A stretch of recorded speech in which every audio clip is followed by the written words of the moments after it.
आज का इसमें नहीं था मैं मीटिंग में, है ना? क्या यस हुआ मुझे नहीं मालूम। हाँ, हाँ, शुक्र सर। धातु पर थी, उसमें स्रोतस पर किस पर थी? धातु पर थी क्या? सर हमारी आज की जो क्लास थी हम्म। वो शुक्र व स्रोतस पे थी, जिसमें मैंने शुक्र व स्रोतस के मूल, उसकी दृष्टि के हेतु, हम्म। और वो दुष्ट होता है तो क्या क्या सिम्टम्स बॉडी में आएंगे, कैसे हम क्लिनिकली उसको अप्लाई करेंगे, उसके ऊपर था। तो फिर लोगों के क्वेश्चंस आए थे उसमें, क्योंकि शुक्र व स्रोतस की दृष्टि के हेतु में शुक्र वेग का धारण भी बताया है। हम्म। तो शुक्र वेग का धारण जब हमने वहां पे बोला तो फिर उसी के रिगार्डिंग एक क्वेरी आई थी एक स्टूडेंट की। उसने ये बोला था कि जो मास्टरबेशन होता है हम्म। तो वो भी क्या शुक्र वेग धारण में आएगा कि नहीं आएगा। हम्म। एक क्वेरी तो ये थी चलो कि एक एक जो करेंगे, एक एक प्रश्न मास्टर। पूछो, एक एक प्रश्न पूछो, हम आंसर देंगे। बोलो पहला क्या है? सर एक मिनट है, मैं आपको देख करके पूछो, बताती हूँ एक एक क्वेश्चन। प्रश्न पूछो और जिसको भी पूछना है वो क्लियर कर दो आज ही। हम्म। कि किस पेपर रखता हूँ कब तक?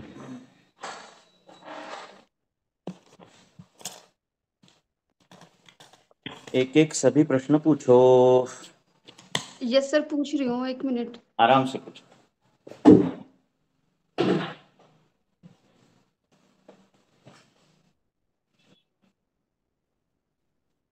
और कहाँ गए प्रश्न पूछने वाले?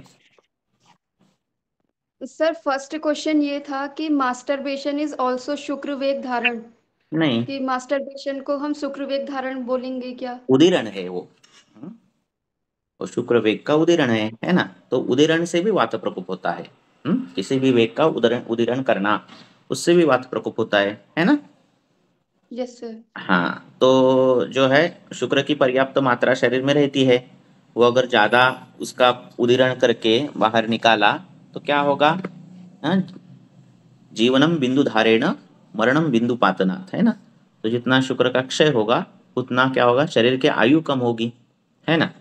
तो ये वेग का उदीरण है और उदीरण से भी वात प्रकोप होता है। उदीरण से भी वो धातु की दुष्टि हो जाती है ना? जैसे वमन का उदीरण करना, नहीं आया फिर भी जबरदस्ती से अगर किया वमन तो क्या होगा? हम्म वात प्रकोप होगा, है ना? उसी प्रकार उदीरण हो गया है। वेग धारण भी नहीं करना चाहिए और वेगों का उदीरण भी नहीं करना चाहिए।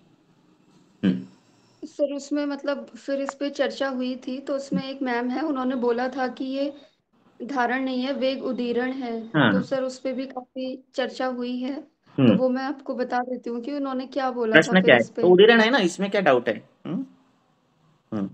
सर उस पे भी फिर डाउट था ही बच्चों को, वो बोल बोले रहे थे तो, कि नहीं ये उदीरण में नहीं आएगा कि फिर क्यों क्यों नहीं आएगा?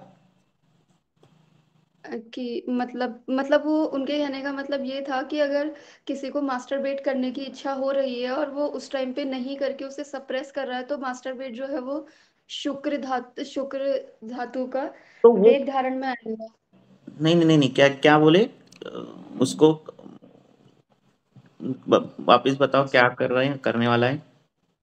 क्या बोले? सर मतलब उसमें उन्होंने जब ऐसा बोला था किसी ने कि शुक्रवेग का धारण नहीं, वो उदीरण माना जाएगा मास्टरबेट करना। तो उस पे उन्होंने ये रिप्लाई करा था उधर से कि अगर मान लीजिए किसी मेल को मास्टरबेट करने की अर्ज हो रही है अंदर से हम्म। और वो उस टाइम पे मास्टरबेट नहीं कर रहा है, उसे सप्रेस कर रहा है, तो वो हम्म। भी शुक्रवेग धारण में आएगा। वो तो धारण में उन्होंने उसके आएगा ही ऊपर ना, फिर वो किया धारण में था। आएगा। शुक्र की प्रवृत्ति करना जानबूझकर, तो ये जो है वो उदीरण में आएगा, है ना? वेग क्या है? वेग वायु का है। वायु कोई भाव पदार्थ शरीर से बाहर बाहर फेंकता है ना? इसको वेग बोलते हैं। तो वेग का अगर धारण कर लिया तो वो धारण हो जाएगा। हम्म बराबर है। और वेग सहजता से नहीं आ रहा है। हाँ, शुक्र का शुक्र कब आएगा? कि प्रसन्न मन जब रहेगा पुरुष का और स्त्री संस्पर्श रहेगा, तब शुक्र का प्रवर्तन होगा, ऐसा है ना? तो ये सब चीजें नहीं है यस सर। और आप जानबूझकर कर रहे हैं तो वो प्रवर्तन हो गया, है ना? हाँ, और प्रवर्तन आ रहा है और आपने उसका धारण कर लिया तो वो धारण हो गया। उसमें क्या डाउट है ना? ठीक है सर। हम्म ठीक है ना? सर इसमें मैं क्या? दूसरा क्वेश्चन बताती हूँ। बराबर है ना? क्लियर है ना? हाँ सर क्लियर सभी है। सभी को क्लियर है ना? उसमें क्या ऐसे कुछ ये नहीं है डाउट करने की बात? हाँ बोलो। सर दूसरा क्वेश्चन ये था, जैसे कि जब मैंने क्लास ली थी तो उसमें मैंने ये बताया था, अगर शुक्र धातु की दृष्टि होती है तो उससे जो होने वाला बेबी होता है उसमें हमें क्रोमोसोमल डिफेक्ट भी देखने को हम्म। मिल सकते हैं अगर शुक्र उसका दूषित है। हम्म। तो उसमें उन्होंने ये क्वेश्चन करा था कि जब हम प्रेग्नेंट लेडी की हिस्ट्री ले रहे हैं तो क्या उस टाइम पे हमें हस्बैंड के शुक्र की भी हिस्ट्री लेनी चाहिए, मतलब नहीं, हस्बैंड की भी हिस्ट्री लेनी एक चाहिए बार वो जिससे हम कंसीव हो शुक्र गई का तो स्टेटस पता कर सके। फिर फायदा ही नहीं है ना उसकी हिस्ट्री लेकर।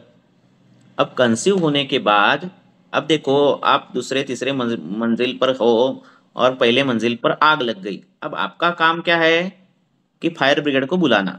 आपका ये काम रहेगा कि आप किससे लगी इस पर चिंतन करना। वो फायदा ही नहीं है, है ना। इधर क्या है, इधर अभी बच्चा जब है, अभी वो प्रेग्नेंट हो गई है, तो उसका वो कैसा अच्छा होना चाहिए इस पर ध्यान देने की जरूरत है। हाँ, आप शुक्र का विचार करके आप ये कर सकते हो कि हो सकते हैं, पॉसिबिलिटीज हो सकते हैं। पर गर्भ में आने वाली विकृति स्त्री शुक्र पर भी निर्भर है, स्त्री पर भी निर्भर है, स्त्री बीज पर भी और पुरुष बीज पर भी निर्भर है। बराबर है ना। तो यस अगर सर। देखो पुरुष बहुत बड़ी उम्र का है, फॉर एग्जाम्पल, हाँ, कि 60 का है, 70 50 का है, ऐसे पकड़ो, और वो कंसीव हो गए। अब जो बच्चा है, आपने पूछा कि बाबा उसकी उम्र कितनी है हस्बैंड की, तो वो बोले 50 साल है या फिर 60, ऐसा कुछ है। तो जरा जो है वो शुक्र क्षय का कारण है। तो ये शुक्र क्षय ऐसा जो है सारकम है, इस प्रकार से हुई हुई गर्भधारणा है, ऐसा हम विचार करके उसका जो प्रेग्नेंट लेडी है उसको बल देने वाली दवाई देंगे, है ना। बराबर है ना। Yes sir. पर बीज दुष्टि जो है वो नहीं दूर कर पाएंगे हम। बराबर है ना। 20 साल के बच्चे का कंसीव होना और 50 साल के बूढ़े ने कंसीव करना, ये जो इसमें जो आने वाला बीजांतरण है ना, इसमें जो आने वाली दृष्टि वो नहीं हम दूर कर पाएंगे। हाँ, वो रहेगा ही प्रमाण में। सर हाँ। लेकिन एक अच्छी प्रोजेनी हो उसके लिए तो हमें मतलब इस पे विचार करना चाहिए ना, अगर कोई हाँ। पेशेंट हमारे पास आ रहा है कंसीव करने के पर्पज से हम्म। तो हम मेल और फीमेल दोनों पे ही विचार करें, यानी कि सिर्फ फीमेल का ही हम ट्रीटमेंट करें, हमें मेल के नहीं, ऊपर भी दोनों पर फोकस देखना करना चाहिए। चाहिए। आप जब ये करते हो, बीज संस्कार करते हो, तो दोनों का शोधन करना चाहिए। और शोधन करने के बाद जो है कंसीव होने का समय और ये सब निश्चित ही करना चाहिए। शोधन क्यों करना चाहिए? क्योंकि जो वार्षिक शोधन है वो नहीं किया जाता। शोधन में लिखा है कि हम दिनचर्या ऋतुचर्या इसमें हम क्या करते हैं, पालन कभी कभी नहीं होता, तो हमारे दोष जो है कभी कभार लीन होते हैं। ऐसे नहीं होता कि हर टाइम दुष्टि जो है वो व्याधिकरी हो, है ना। तो ये सुप्त अवस्था में रहते हैं, तो वो पता नहीं चलते। तो शोधन से क्या हो जाता है, वो सब निकल जाते हैं और शरीर शुद्ध हो जाता है। तो इसलिए शोधन करना, शोधन के बाद जो है वमन विरेचन करना, नहीं वो कर रहा है वमन, ये नहीं हो रहा है तो विरेचन एटलीस्ट करना, और फिर चांस लेना। ठीक है बराबर है ना। सर। हम्म? Yes sir. हाँ, पर एक बार सर इसी। चांस लेने के बाद फिर क्या, उस पर हम ये नहीं कर सकते पुरुष के बीच पर, है ना। ऐसा है। Yes sir. खाली ये विचार कर सकते हैं कि मैंने जो बोला वो उस प्रकार से। हाँ, अगर वो बूढ़ा है और इसका हो गया तो हमें वो पोषण ज्यादा करना पड़ेगा। क्योंकि वातिक जो दोष है उसका अधिकता रहेगी उसके शुक्र पर। बराबर है ना।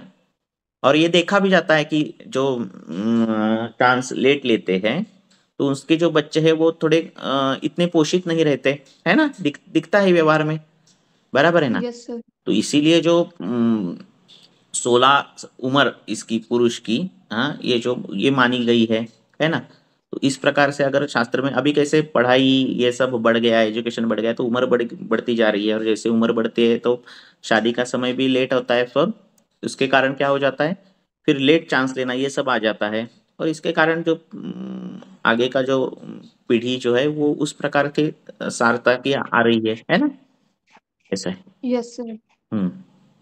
सर और तीसरा क्वेश्चन इसमें ये था कि शुक्र की दृष्टि केवल दोषों से कैसे होगी, और अगर उसमें आम साम दोष हुए तो कैसे होंगे, और कैसे डिफरेंशिएट करेंगे हम कि शुक्र की जो दृष्टि हुई है वो डायरेक्ट दोषों की वजह से हुई है या फिर साम विराम की कंडीशन की वजह से हुई है।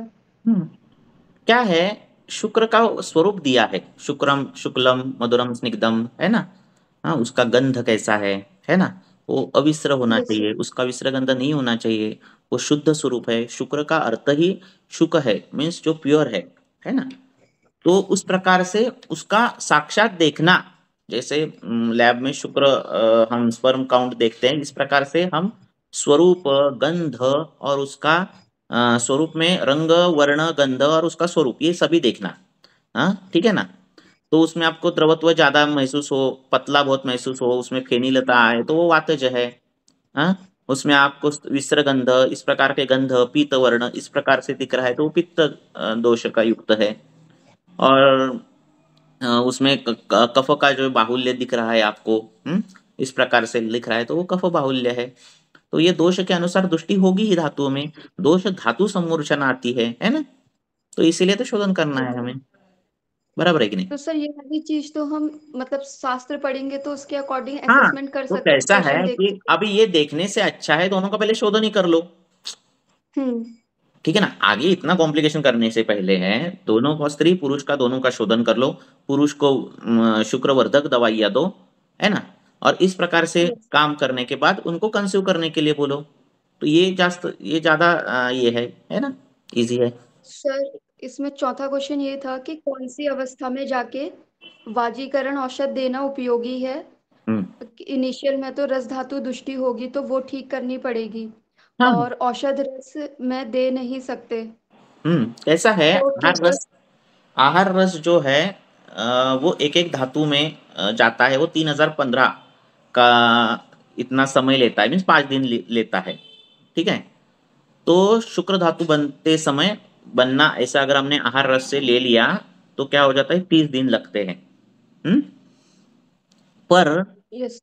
कई आचार्य बोले तो एक अहोरात्र में भी निर्माण होता है, कई आचार्य बोले तो 6 दिन में भी निर्माण होता है, ऐसे बोले है ना। तो कैसा है, डल्लन ने बोला है कि आपका धात्वाग्नि कैसा है उस पर वो निर्भर रहेगा। अगर आपका धात्वाग्नि बहुत अच्छा है, हम्म, और आपने शुक्रवर्धक आहार ले लिया, तो आपका शुक्र जो है वो एक दिन में भी तैयार होगा, एक अहोरात्र में।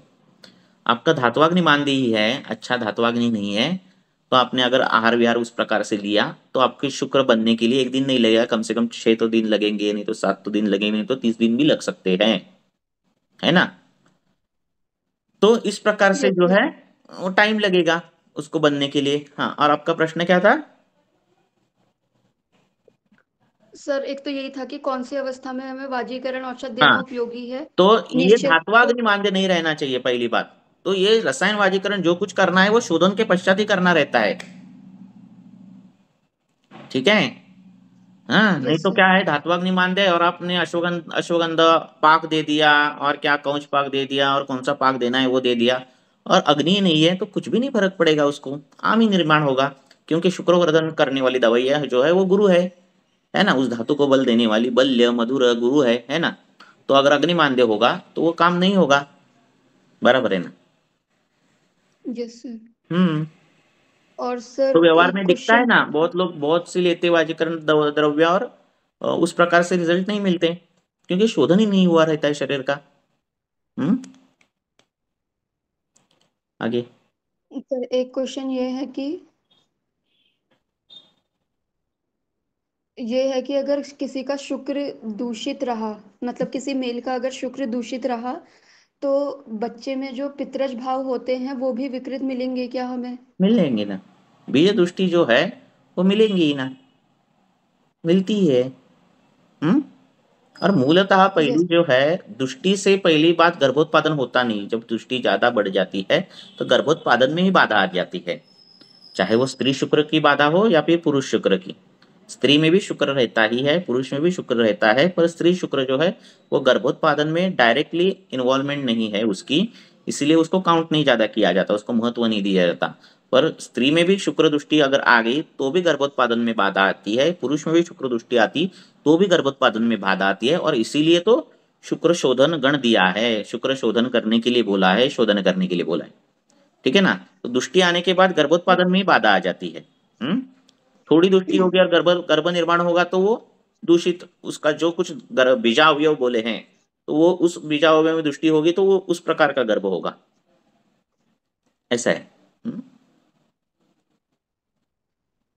और फिर सर एक क्वेश्चन ये भी था कि जैसे आजकल जो पेशेंट आते हैं साइज इंक्रीज करने को लेकर के हम्म। अपने प्राइवेट पार्ट में, हम्म। और उसमें काफी डॉक्टर्स जो हैं वो मेडिसिन देते भी हैं। ये सही है या गलत है? क्योंकि देखो। नेचुरल जो साइंस हाँ। है वो अकॉर्डिंग टू प्रकृति होता है।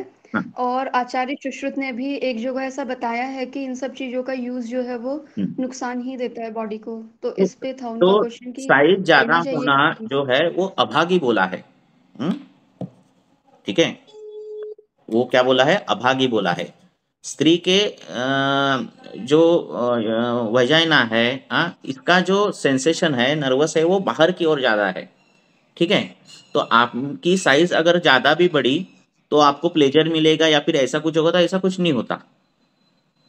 ठीक है। यस। तो जितनी नॉर्मल होनी चाहिए उतनी ही होनी चाहिए। पहली ये बात। फिर भी मनुष्य ने क्या है, बुद्धि के जोर पर क्या करता है मनुष्य? ए, एक मिनट। Yes sir.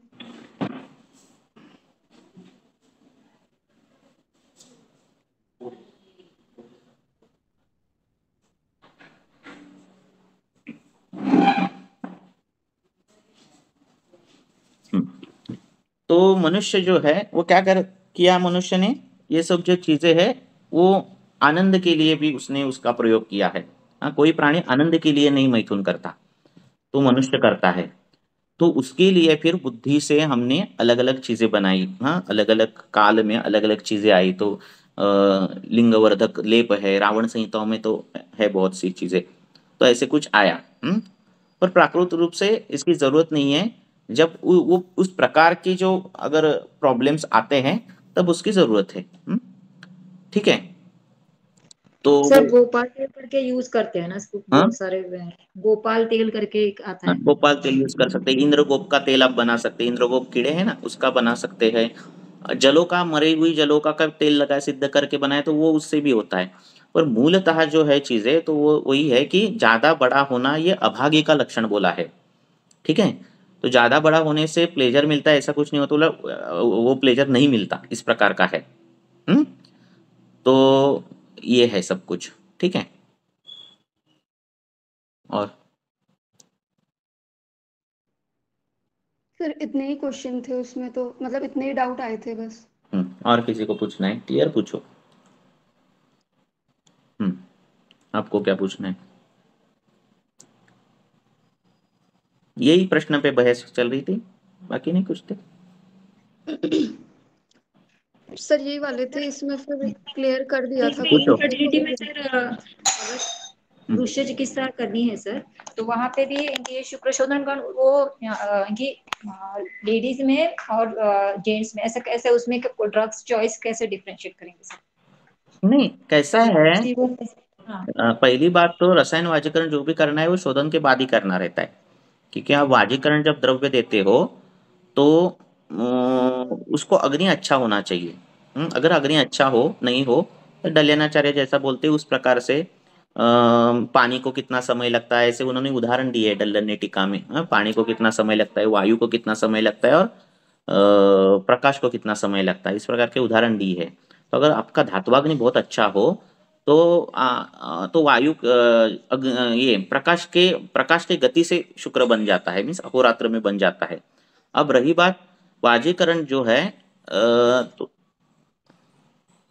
हाँ, तो शुक्र जो है स्त्री में भी रहता है ना।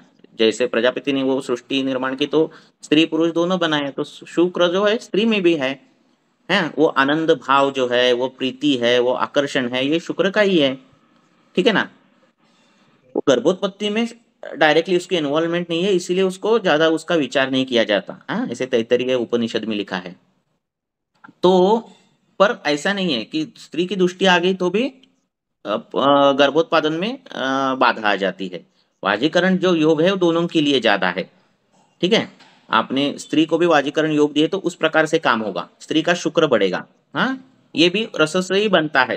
जैसे रस आहार रस से बनता है ना, उसी प्रकार से स्त्री का भी शुक्र बनता है। उस शरीर को पोषण करने का काम उसका ज्यादा है। हम्म।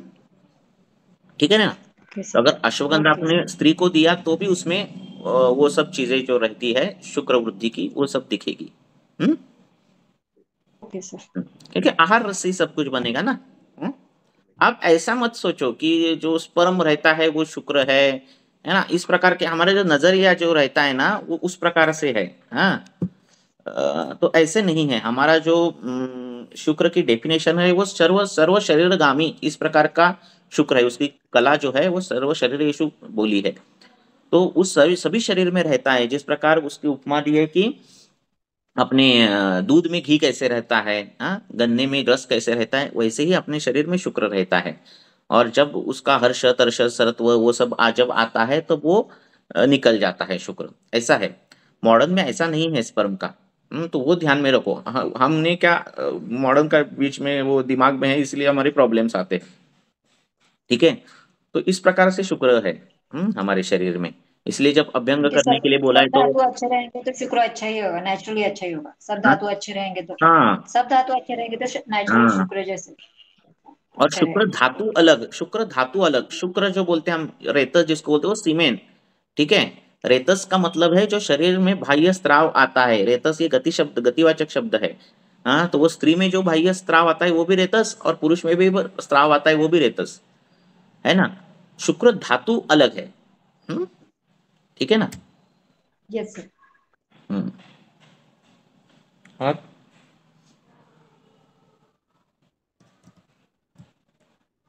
और क्या प्रश्न है, क्लियर कर लो। और क्या आपके प्रश्न पड़े पढ़ते समय भावना मैडम। शुक्र अच्छा कौन से पुरुष का है कैसे जान ले, वो प्रश्न पूछा है ना। ऐसा यस सर। तो सारता दी है ना। सारते से हमें उस धातु, उस पुरुष का अच्छा है कि नहीं है वो पता चल जाता है। हम्म। सौम्य सौम्य प्रेक्षिण च क्षीर पूर्ण लोचना इव प्रहर्ष बहुलो। है ना। स्निग्ध वृत्त सार समसहतम शिखरी दशना स्निग्ध वृत्त स्वरा, ये सब है ना शुक्रसार पुरुष। वो पुरुष ही ऐसा दिखता है कि उसका चेहरा उस प्रकार का तेजस्वी रहता है। उसके आंखें क्षीर पूर्ण लोचना रहते हैं। ये जो गाने भी नहीं बनते हैं ना, आंखों में डूब जाने को, ये सब आयुर्वेद के ही ये सब ये है। उनकी उससे ही निकले है सब कुछ।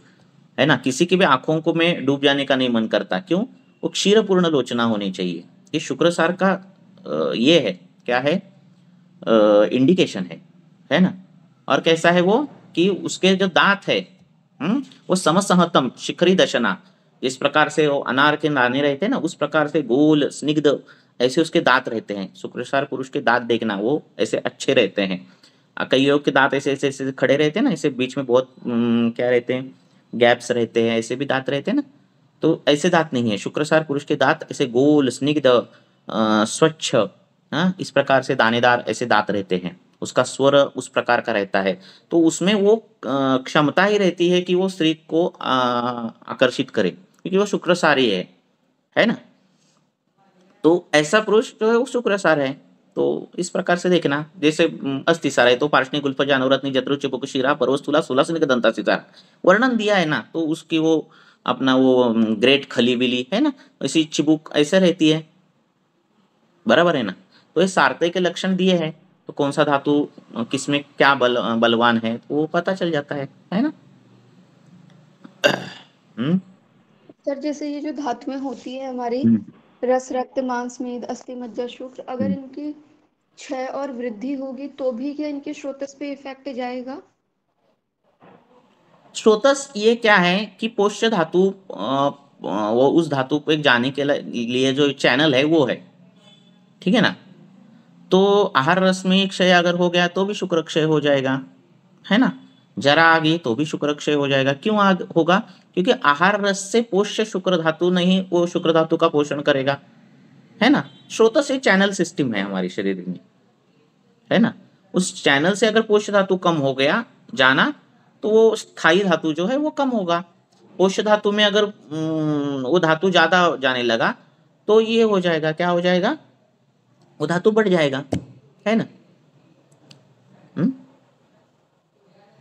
यस। हम्म। और और क्या डाउट है?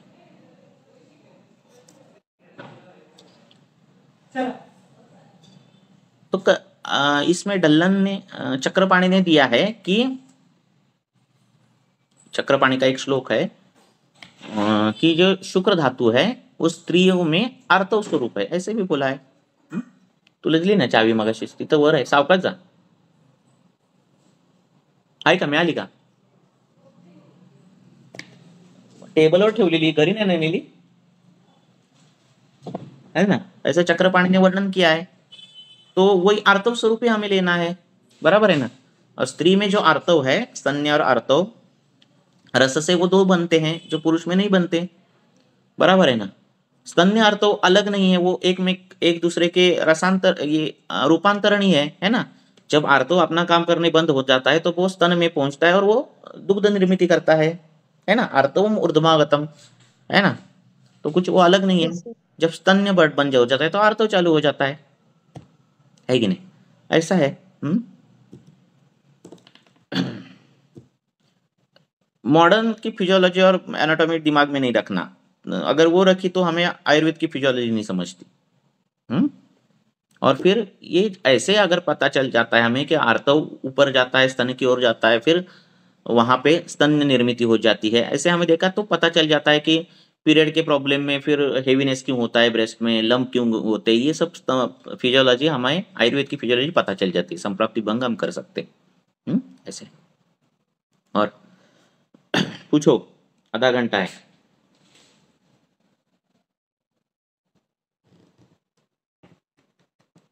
बोलो. सर एजियोस्पर्मिया को सर आयुर्वेद में कैसे ट्रीट करेंगे सर?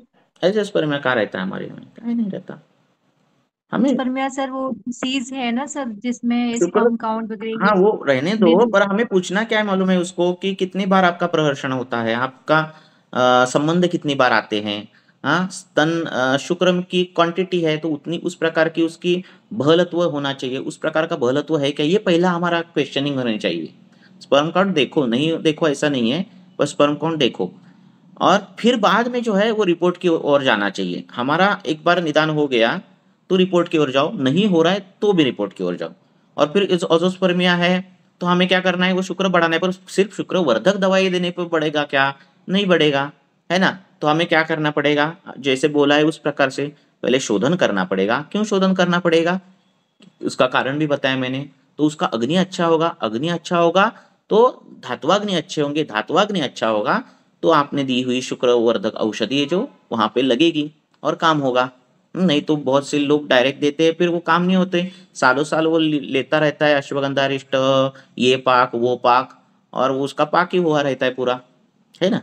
तो गुरु औषधि है, मधुर रस की औषधि है, शीतवीर्य की औषधियां हैं, तो उनके लिए अग्नि तो अच्छा होना चाहिए, बराबर है ना. तो अग्नि अच्छा होना चाहिए पहली बात. बराबर है ना. कई बात प्रमेय की यस। संप्राप्ति रहती है, क्लेद ही इतना रहता है शरीर में, और कहाँ से आप पाक और ये कौच पाक दोगे, कुछ भी नहीं फर्क पड़ता, है ना. तो वो क्लेद पहले जाना चाहिए, बराबर है ना. तो इस प्रकार से हमें देखना चाहिए, शुक्रवर्धन ही करना है तो ऑजोस्पर्मिया हो नहीं तो कोई भी स्पर्मिया हो. हाँ, ठीक है ना. Yes sir. फिर हम एक बार आयुर्वेद के सिद्धांत हमारे परफेक्ट हो गए ना, तो हम उनके सभी रिपोर्ट जो है आयुर्वेद के चश्मे से देख सकते हैं. जैसे हम स्पर्म है तो स्पर्म का हेड जो है वो कफ, ये दिखता कफ का द्योतक है, इस प्रकार से. पूंछ जो है वो वात की द्योतक है ना.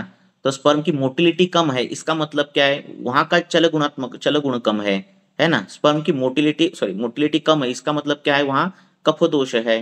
मोटिलिटी ज्यादा है, इसका मतलब ये है. ये कंपैरिजन बाद में कर सकते, पर पहले हमारे सिद्धांत हमारे परफेक्ट होने चाहिए. हाँ, फिर हम वो इसमें जा सकते हैं. पहले से ही हमारे फिक्स नहीं है और फिर हम उनमें कंपैरिजन करोगे तो फिर नहीं होगा कुछ. इस प्रकार से. Yes sir. हम्म और स्पर्म ज्यादा मर रहे हैं, इसका मतलब क्या है, इसका मतलब स्पर्म में भी जरा अवस्था है, स्पर्म में भी वात दृष्टि है, वात है इसलिए तो मर रहे हैं ना, बराबर है ना. तो फिर हमें उस प्रकार की बस्तियां देनी चाहिए, है ना. हम्म ऐसा ऐसे करना चाहिए हमें. और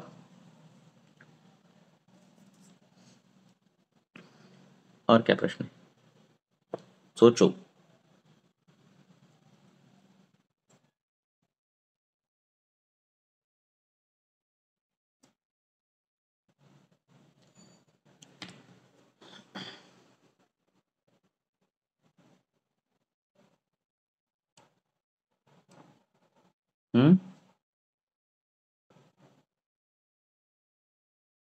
बाद में ग्रुप पे पड़ जाते हैं फिर प्रश्न, इसलिए आप ही पूछो।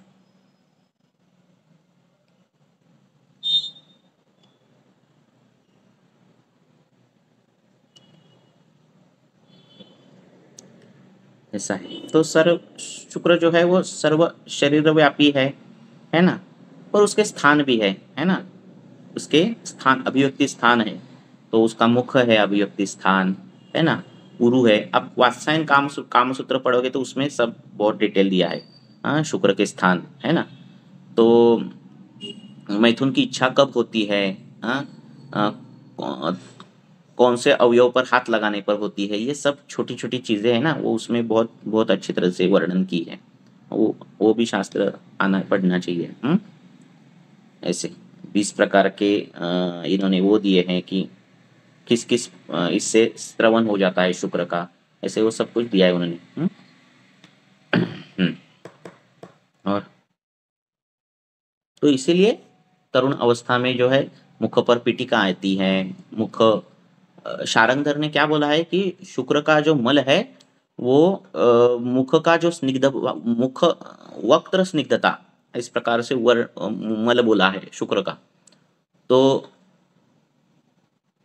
वक्त्र स्निग्धता, हाँ, इस प्रकार से मल बोला है, तो उस प्रकार से वो मल है ये, त्वचा पर जो स्निग्ध भाव आता है वो, और पीटिका जो आती है वो भी मल बोला है शुक्र का, और त्वचा का जो कुछ स्नेह है वो शुक्र का मल बोला है शारंगधर ने, तो उनका भी विचार होना चाहिए, है ना, उस प्रकार से मल का। ऐसा है।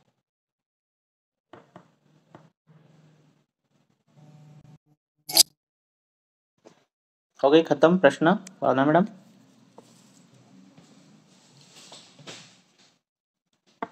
Yes sir. चलो फिर रुकेंगे, है किसी को पूछना है? शशि नहीं सर, अभी तो शायद किसी के क्वेश्चन है नहीं अब।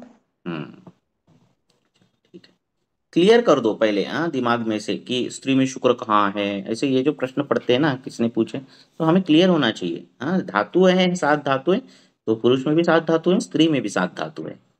ठीक है, सिर्फ स्त्री का शुक्र जो है वो गर्भोत्पादन नहीं करता, वो स्त्री को बल देता है, पर गर्भ निर्माण करने में उसकी भूमिका है। स्त्री शुक्र में आई हुई दृष्टि जो है वो गर्भ में बाधा निर्माण करने वाली है।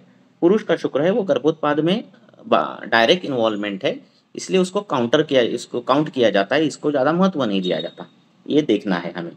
और चक्रपाणी ने जो कुछ बोला कि स्त्री में जो आर्तव है वो शुक्र स्वरूप ही है, ऐसा अगर बोल दिया तो ये डाउट ही खत्म हो जाता है ना। Yes sir. सृष्टिकर्ता को जब आप दर्शन पढ़ोगे तो आपको समझ में आएगा कि सृष्टिकर्ता को जब सृष्टि निर्माण करनी थी तब वो स्त्री पुरुष, तो वो ऐसे भी निर्माण करता था कि पुरुष से सृष्टि उत्पत्ति कर सकता था, है ना, जैसे हम क्लोन से निर्माण करते ना एक दूसरे, है ना, उस प्रकार से, बराबर है ना। तो ऐसे कर सकता था कि पुरुष से पुरुष उत्पत्ति, फिर पुरुष से और दूसरे पुरुष की उत्पत्ति, ऐसे कुछ प्रॉब्लम नहीं आता था, स्त्री बनाने की कुछ जरूरत ही नहीं थी, है ना। पर स्त्री पुरुष बनाना और उसका संबंध लाना, उस संबंध के बाद गर्भोत्पत्ति होना, अगले जीव की उत्पत्ति होना, ये जो नियम बनाए गए, ये हर प्राणी में, वनस्पति में, सब में बनाए गए हैं। पुरुष स्त्री उनके संबंध, अगला जनरेशन, ये हर इसमें बनाए गए हैं। ये जो सिस्टम बनाई गई वो इतनी एक्यूरेट थी, सृष्टिकर्ता ने बनाई, कि अभी उन्होंने बनाकर छोड़ दी, अभी वो ऑटोमेटिक चल रही है अपने आप, है ना, क्योंकि अपने आप भी चलनी चाहिए वो सृष्टि, हाँ, तो इस प्रकार से वो सृष्टि बनाई उन्होंने, बराबर है ना। तो ये सब में है, वृक्ष में है, सभी में है, इस प्रकार की है सृष्टि नियम, बराबर है ना, कम अधिक पैमाने पर। ऐसा है। चलो फिर रुकेंगे। Yes sir. Okay, thank you sir. Okay.